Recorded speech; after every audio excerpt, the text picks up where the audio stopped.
And breaking news coming in after Lok Sabha Speaker Meira Kumar and National Security Advisor Rahul Gandhi is now sending the strong signal to the US Congressional delegation in India.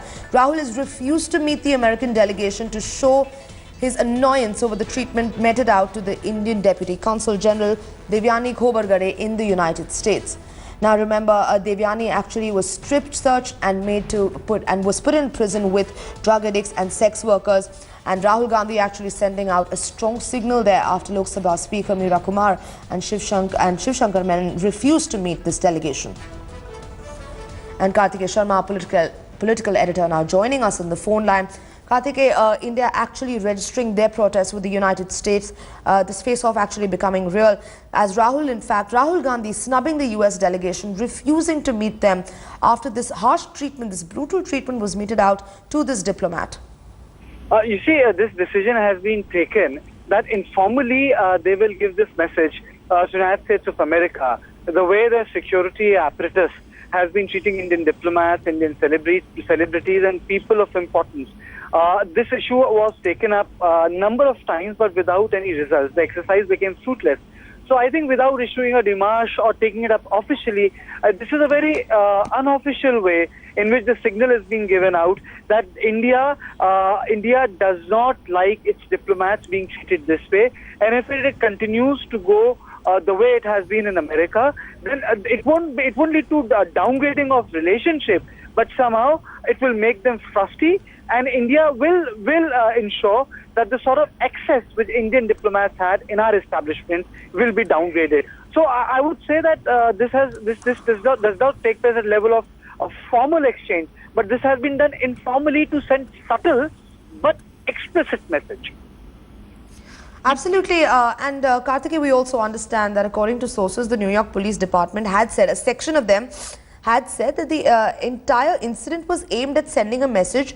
This is not the police department. This is, a section in fact had claimed that the entire incident was aimed at sending a message to New Delhi and testing India's response.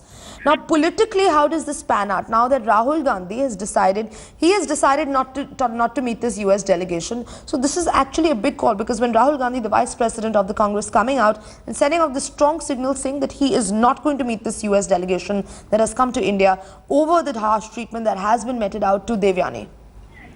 See, the reason is very simple. Sujata Singh had taken a very strong stand on this issue. She is of the opinion that a case has been made where actually no case exists. And this could have been handled in a very diplomatic way and out of the legal and the political and out of the purview of the local criminal system.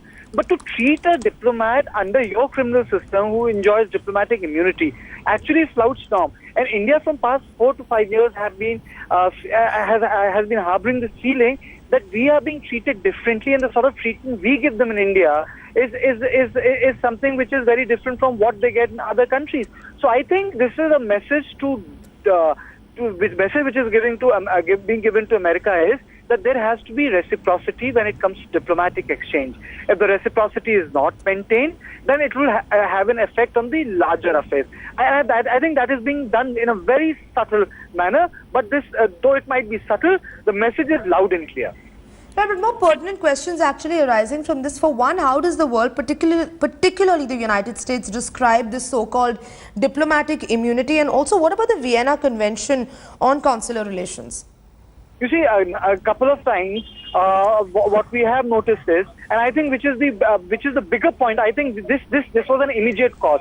I would say the deeper cause was that number of times our defense minister, former civil aviation minister, our constitutional authorities, they have been frisked at the airport. In fact, one speaker refused to go to the United States of America because the frisking was being imposed on them. So this is a deep-seated issue. What is happening today is that the immediate cause has led to the downgrading of relationship in a very informal way, because we have not done it formally. We have not issued letters. Right. We have not spoken to their counterpart. Right. But then the bottom line here is that this subtle message is being given because India is expressing its displeasure. It's not something which has happened past 30 days. It has a history of past 5 to 6 years, starting from Kalam, if you remember. He too got frisked.